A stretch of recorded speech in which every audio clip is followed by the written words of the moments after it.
Assalamualaikum warahmatullahi wabarakatuh.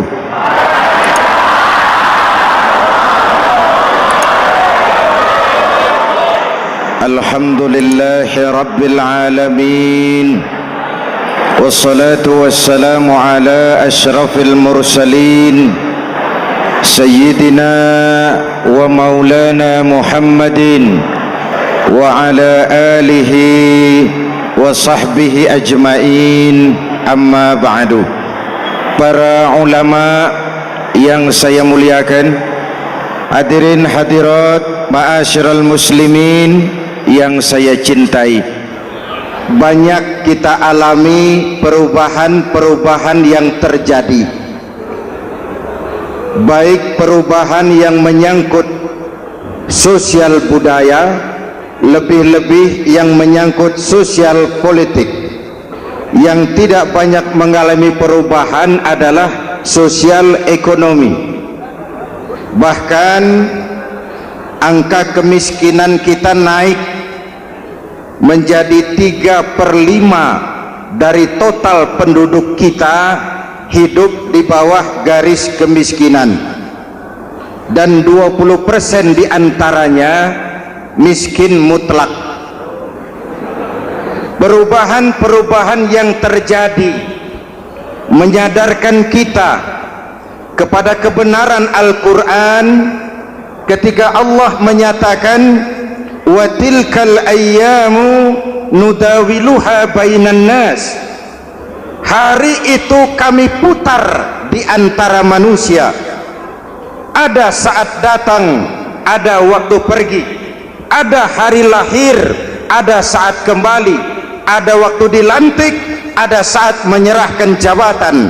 Hari kami putar di antara manusia dan hidup cuma sekadar menunggu giliran. Soalnya kemudian di tengah perubahan-perubahan yang terjadi begitu cepat, what must we do now?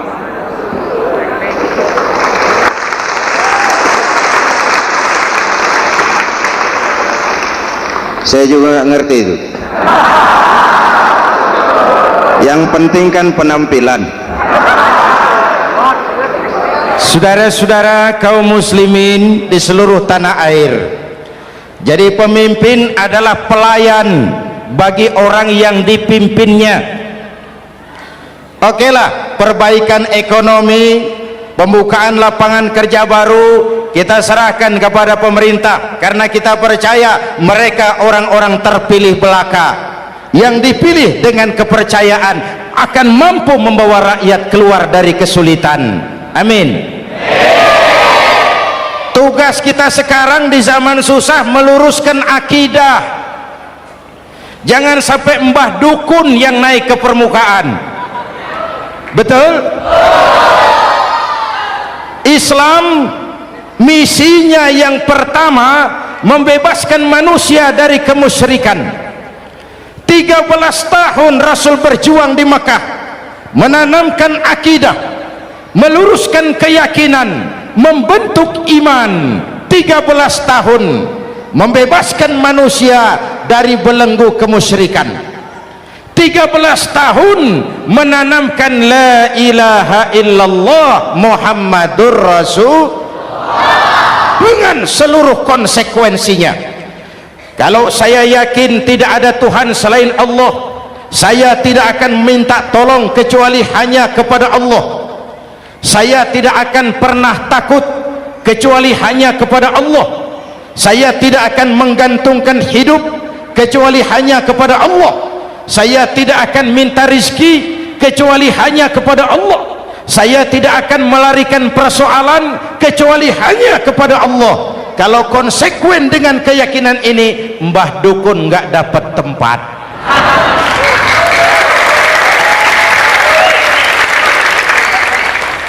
Akur, ayo lihat secara sederhana. Saya sandaran di tiang, tiangnya ambruk, sayanya jatuh.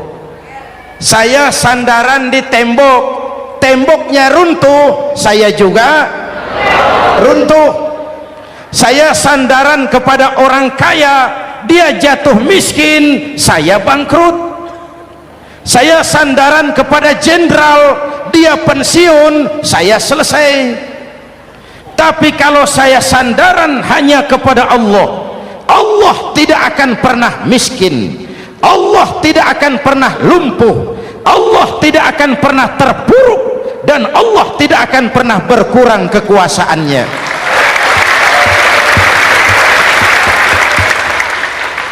Maka umat Islam, sesulit apapun zaman yang kita hadapi, Allah juga tempat kita bersandar. Jelas? Selama ini kita iman dalam ucapan tapi sekuler dalam perbuatan. Di masjid ada Allah, di kantor Allah tidak ada, maka korupsi merajalela.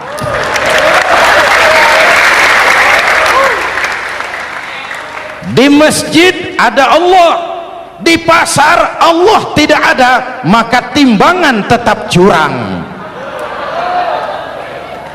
Kita iman dalam ucapan tapi sekuler dalam perbuatan.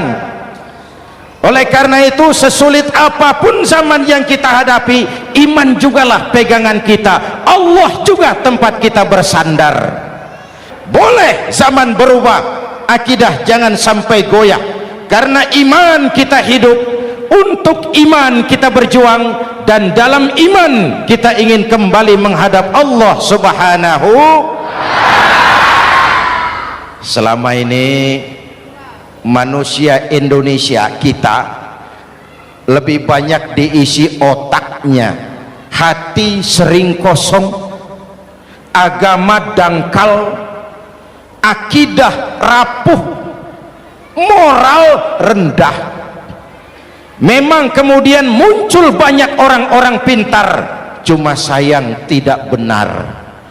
Indonesia kita bangkrut, Indonesia kita terpuruk, Indonesia kita sakit parah kalau diurus orang yang cuma pintar tapi tidak benar.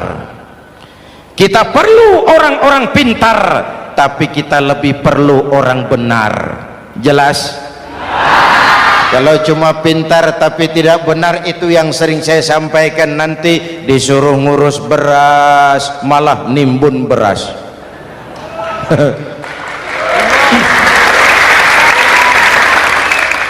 Disuruh ngurus laut malah jadi bajak laut. Disuruh ngurus hutan rame-rame jadi orang hutan. Jutaan hektar hutan Indonesia kita ini merupakan kekayaan sumber daya alam kita yang harus digunakan bagi sebesar-besar kemaslahatan rakyat. Yang disuruh ngurus hukum malah bikin hukum seperti pisau, tajam ke bawah, tumpul ke atas. Jangan heran lalu di masyarakat muncul street justice, pengadilan jalanan, sebagai refleksi dari ketidakpuasan melihat sikap hukum yang sangat berpihak. Kalau yang kecil salah, hukum cepat-cepat ditegakkan.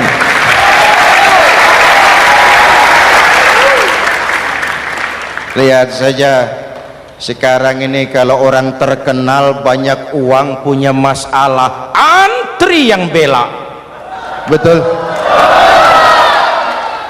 Tapi saudara lihat si Marsinah di Jawa Timur, si Sengkon dan Karta di Jawa Barat, si Udin Bernas wartawan Jogja terseok-seok mencari keadilan, sampai hari ini urusannya masih remeng-remeng. Kenapa bisa begitu? Jawabannya sederhana, tidak ada fulus. Ada fulus mulus, tidak ada fulus manfus. Betul? Jangan sampai para penegak hukum kita terjebak pada lagu baru, maju tak gentar membela yang bayar. Biar bertentangan dengan nurani, biar bertentangan dengan public opini, biar bertentangan dengan rasa keadilan. Siapa yang bayar itulah majikan, mau benar atau salah belain terus. Kalau seperti inilah hukum kita, mafioso keadilan akan tetap gentayangan. Hadirin yang saya hormati, 13 tahun beliau berjuang di Mekah meluruskan keyakinan, memantapkan akidah, meneguhkan iman. Dari situ segalanya dimulai dan ke situ segalanya akan menuju. Intan paling mahal, mutiara paling berharga tidak lain adalah nilai-nilai keimanan. Kalau itu sudah tergadai, apalagi yang bisa kita banggakan dalam kehidupan ini? Kita merasa harta kita berharga, belum ada artinya ketimbang iman. Kedudukan kita punya nilai pun belum ada artinya ketimbang dengan nilai-nilai keimanan. Itu intan paling mahal, itu mutiara paling berharga. Harta baru ada manfaatnya kalau dilandasi dengan iman. Jabatan dan kedudukan baru terasa gunanya kalau dilandasi dengan keimanan. Kalau jabatan lepas dari iman, yang akan lahir Fir'aun baru. Jelas? Kalau harta terlepas dari iman, yang akan muncul adalah konglomerat Korun. Kalau ilmu pengetahuan terlepas dari nilai dasar keimanan, maka yang akan muncul adalah ilmuwan pelacur yang menyalahkan yang benar, membenarkan yang salah untuk kepentingan pribadi. Dan kondisi seperti itu tidak akan membuat kita makin sehat. Oleh karena itu, pada kesempatan ini, pesan pertama saya, menghadapi zaman susah tetap jaga akidah, tetap pelihara keyakinan. Kesulitan bukan untuk ditakuti, untuk diatasi. Hidup adalah kerja keras, bukan keajaiban. Perubahan tidak akan datang hanya dengan simsalabim abragadabra. Perubahan tidak akan muncul hanya dengan berandai-andai. Perubahan tidak akan turun dari langit seperti turunnya embun di waktu malam. Perubahan adalah kerja keras, sehingga Al-Quran membimbing kita, innallaha la yughayyiru ma biqaumin hatta yughayyiru ma bi anfusihim.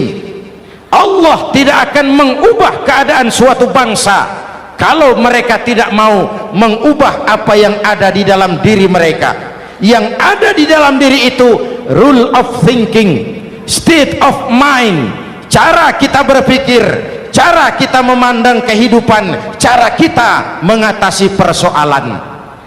Hadirin yang saya hormati, inilah iman. Berangkat dari ini kita menyadari ini ujian buat kita rakyat. Dan kita rakyat Indonesia ini kalau sama susah sih sudah kenyang, ya Pak? Ya Pak? Kita ini sebagai bangsa mengalami apa yang disebut oleh Bung Karno up and down, naik turun, timbul tenggelam, pasang surut. 350 tahun dijajah oleh Belanda, kita susah. Berangkat Belanda masuk Jepang, susah lagi. Pergi Jepang, datang nikah, susah lagi. Lalu kita merdeka, dirongrong oleh berbagai pemberontakan, susah lagi. Makan bulgur, antri minyak. Lalu PKI berontak, susah lagi. Muncul orde baru, lama-lama susah lagi. Orde baru selesai, naik reformasi, mulai repot nasi, susah lagi.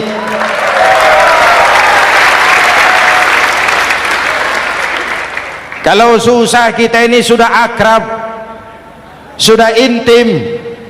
Mestinya kalau sudah susah seperti itu, jangan salah sikap menyikapi kesusahan.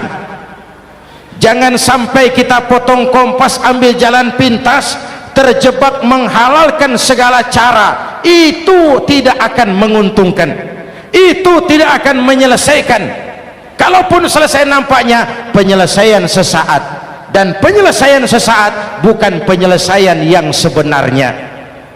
Karena itu tetaplah dalam koridor keimanan. Boleh zaman berubah, akidah jangan sampai goyah. Silahkan masa berganti, tapi keyakinan jangan mati. Sekali la ilaha illallah sampai tetes darah paling penghabisan, tetap la ilaha illallah. Sanggup? 3 orang. Sanggup? 21. Sanggup? Kalau sanggup kita harus konsekuen. Saudara-saudara di seluruh tanah air, misi yang kedua dari Islam setelah membebaskan manusia dari kemusyrikan, membebaskan manusia dari ras diskriminasi, mengikat manusia dengan tali akidah. Sebelum Islam datang, manusia dibedakan oleh warna kulit, manusia dibedakan oleh faktor keturunan, manusia dibedakan oleh faktor harta dan benda. Adalah Rasul yang mengajarkan, innallaha la yanzuru ila suwarikum wala ila amwalikum walakin yanzuru ila qulubikum wa a'malikum. Allah tidak melihat potonganmu, Allah tidak melihat hartamu. Yang Allah lihat itu adalah hatimu dan amal perbuatanmu. Jauh sebelum Amerika teriak-teriak membanggakan apa yang mereka sebut sebagai Declaration of Independence, Nabi sudah mengajarkan kepada kita semua, annas kulluhum li Adam wa Adam min turab la fadla li arabiyyin ala ujamiyyin illa bittaqwa. Seluruh manusia berasal dari Adam. Adam diciptakan dari tanah. Tidak ada kelebihan Arab dengan yang bukan Arab kecuali takwanya. Jauh sebelum Amerika mencanangkan bahwa semua manusia dilahirkan sama, that all men are created equal.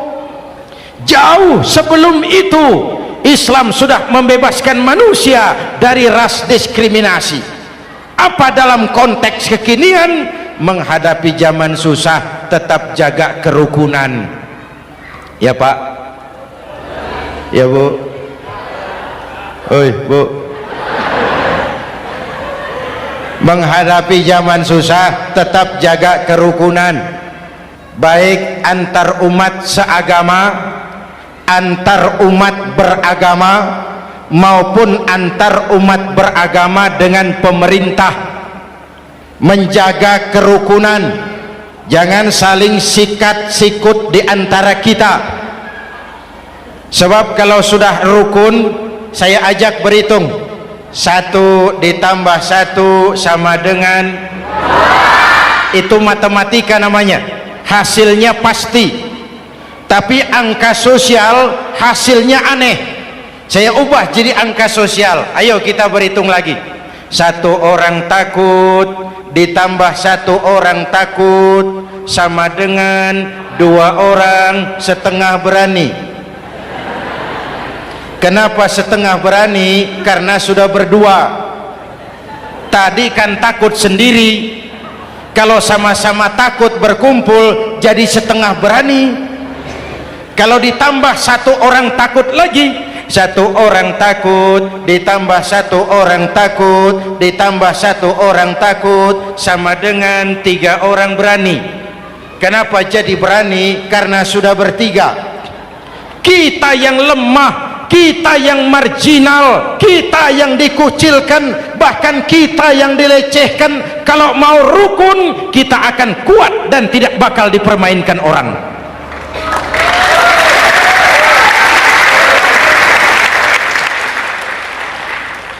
Tapi kalau rukunnya yang satu mau menikam yang lain, saya ajak berhitung lagi. Yuk berhitung yuk. 1 ekor ayam ditambah 1 ekor musang sama dengan 1 ekor musang. Kemana ayamnya? Dimakan musang. Betul nggak nih hitungan? Ayo kita hitung lagi. 1 ekor ayam ditambah 1 ekor musang sama dengan 1 ekor musang. Kemana ayamnya? Dimakan musang. Jadi kalau kita suka kumpul dengan orang yang mau makan kita, selesailah kita.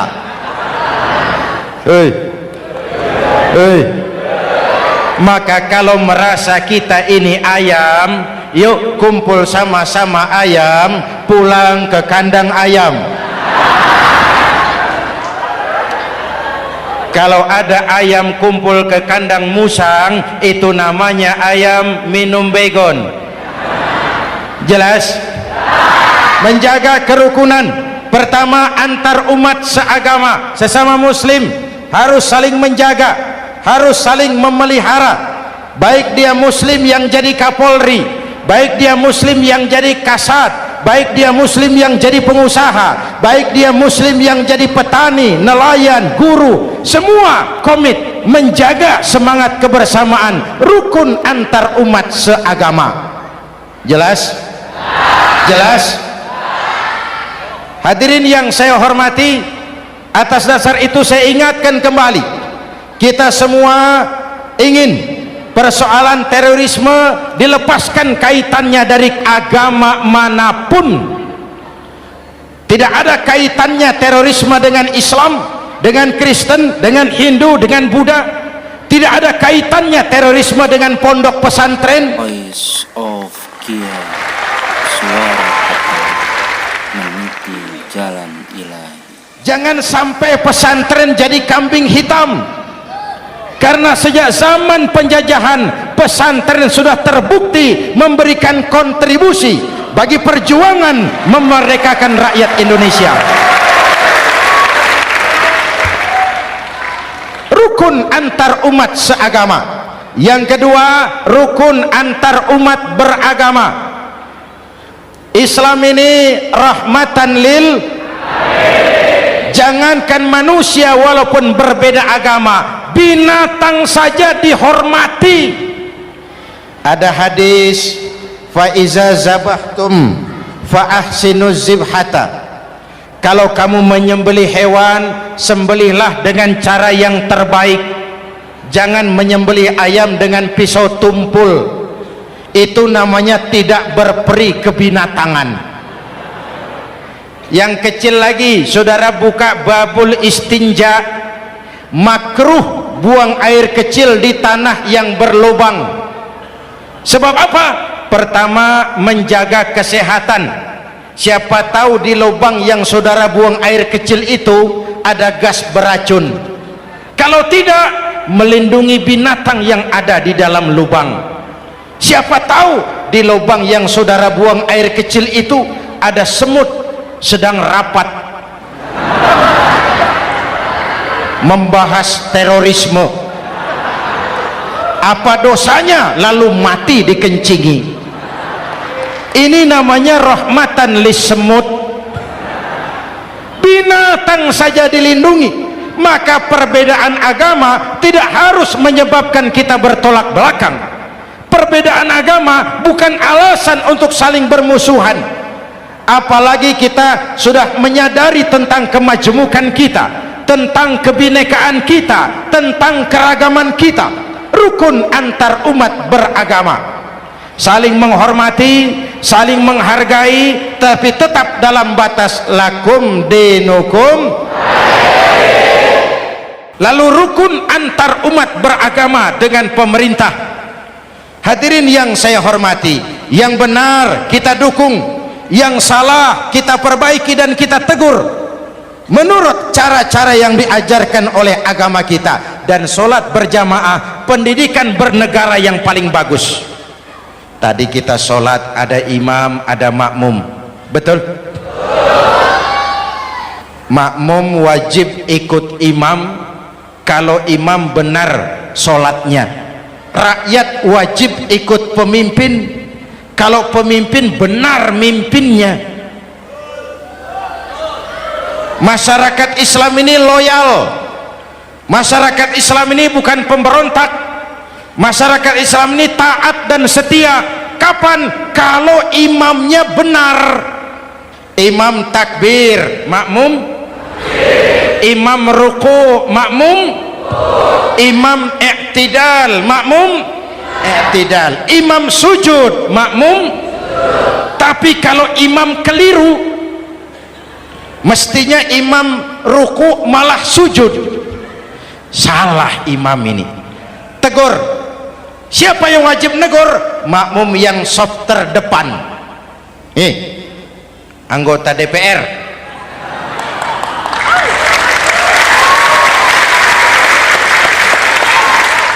Ini wakil-wakil makmum ini, saf di depan ini. Kalau imam keliru, mereka paling tahu.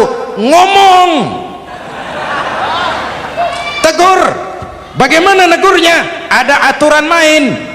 Mestinya ruku, imam sujud, salah ini imam. Subhanallah, kan begitu negurnya. Betul? Tidak boleh juga imam keliru, makmum emosi, main pegang. Woi makmum salah, hoi hoi, kacau sholat. Betul? Anggota dewan ini saf di depan, itu kalau imam keliru, satu saat imam buang angin. Namanya manusia bisa buang angin toh. Apa makmum lalu berkata, demi kesetiaan saya kepada imam, imam buang angin, saya lebih keras lagi. Itu namanya fanatisme buta, loyalitas yang goblok. Imam buang angin, minggir. Iyyaka na'budu wa iyyaka nasta'in. Sampai situ imam buang angin, minggir imam. Lalu saf yang di depan maju. Tidak usah bikin sholat baru, teruskan pekerjaan imam. Ihdinas siratal mustaqim, teruskan. Kenapa? Kalau bikin sholat baru lagi, nanti buang angin lagi, bikin lagi sholat. Kapan selesainya sholat? Kapan selesainya membangun negara ini? Yang penting imam tahu diri, buang angin, minggir.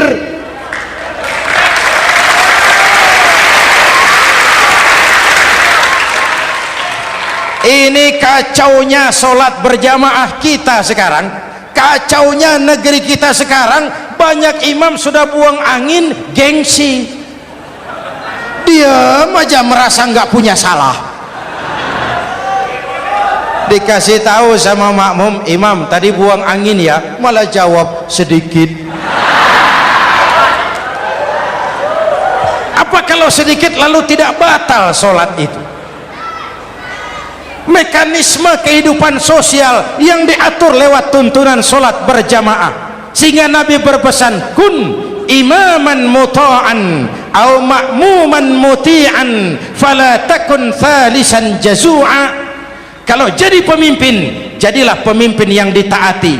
Kalau jadi makmum, jadilah makmum yang mentaati. Jangan jadi golongan ketiga pemecah belah. Di depan tidak jalan, di belakang takut, ditaruh yang di tengah, di depan didorong, yang belakang ditendang. Ini namanya biang kerok. Saudara-saudara, dari uraian singkat ini saya ambil beberapa catatan pokok. Pertama, kalau ada intan paling mahal, kalau ada mutiara paling berharga dalam hidup kita, itu tidak lain adalah karena keyakinan. Hidup jadi indah, hidup jadi berharga, hidup jadi berarti kalau didasari atas sebuah keyakinan. Dan keyakinan itu tidak lain adalah nilai iman kita, akidah kita kepada Allah Subhanahu wa ta'ala. Yang kedua, tetap menjaga kerukunan. Sesulit apapun zaman yang kita hadapi, kita tetap harus menjaga semangat kebersamaan. Kita harus tetap menjadi lem perekat yang menjaga keutuhan, baik sebagai bangsa maupun sebagai umat. Perbedaan adalah wajar, harus dihormati.